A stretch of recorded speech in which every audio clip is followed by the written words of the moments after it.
Assalamualaikum warahmatullahi wabarakatuh. Saya Haikal Fitra Ramadan. Di sini saya akan menyampaikan materi kesulitan dalam belajar. Yang pertama, gejala kesulitan belajar. Suatu kondisi tertentu yang ditandai dengan adanya hambatan dalam kegiatan mencapai suatu tujuan sehingga memerlukan usaha yang keras untuk mengatasinya. Ciri tingkah laku sebagai wujud kesulitan belajar.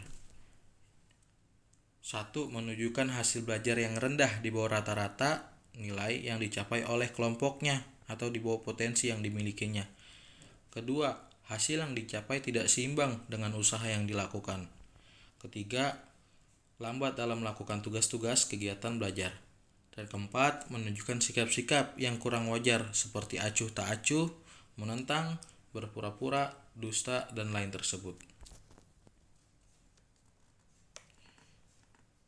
Kriteria kesulitan belajar di sini ada 4. Yang pertama, tujuan pendidikan. Yang kedua, kedudukan dalam kelompok. Ketiga, perbandingan antara potensi dengan prestasi. Dan keempat, kepribadian.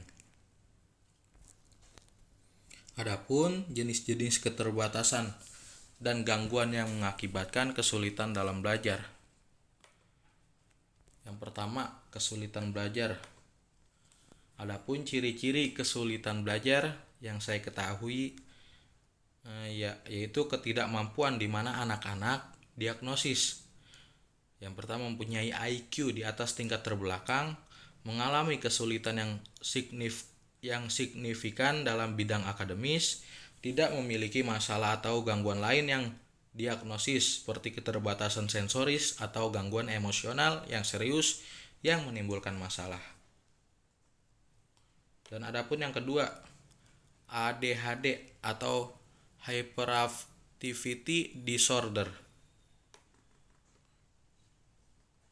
Adapun ADHD adalah kondisi salah satu jenis kesulitan anak secara konsisten menunjukkan satu atau lebih dari karakteristik berikut dalam satu periode.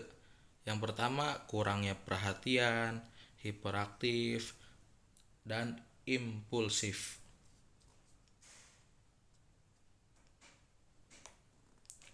Yang ketiga, retardasi mental.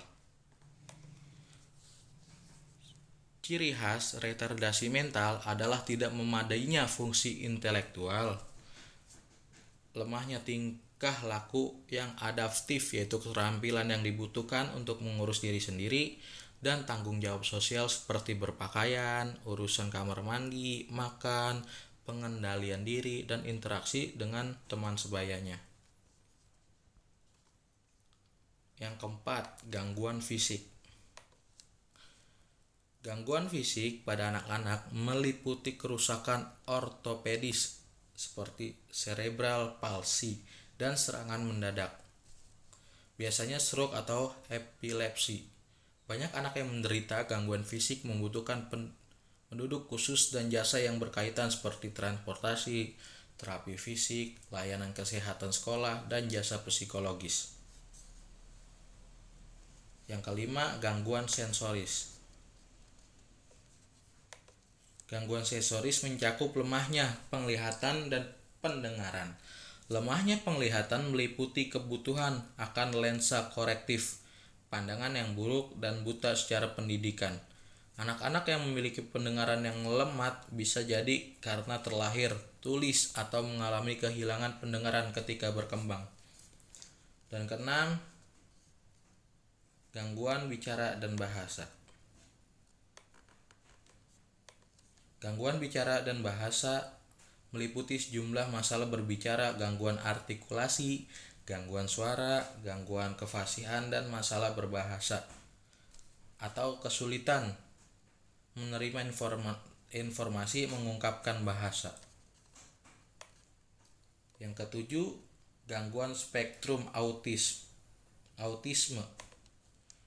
Disebut juga gangguan perkembangan pervasif, berkisar dari gangguan yang berat disebut gangguan autistik sampai gangguan yang ringan disebut sindrom Asperger. Yang kedelapan, gangguan emosi dan perilaku. Gangguan emosi dan perilaku. Sebagian besar anak mempunyai emosional selama masa sekolah. Anak memiliki masalah yang begitu serius dan terus-menerus sehingga diklasifikasikan mempunyai gangguan emosional dan perilaku. Gangguan emosional dan perilaku terdiri atas masalah yang serius dan terus-menerus yang melibatkan hubungan, agresi, depresi, rasa takut yang berkaitan dengan persoalan pribadi atau sekolah, serta karakteristik sosio-emosional lainnya yang tidak tepat. Dan mungkin itu saja yang bisa saya sampaikan pada materi kesulitan belajar ini. Mudah-mudahan bermanfaat. Kurang lebihnya mohon maaf. Wassalamualaikum warahmatullahi wabarakatuh.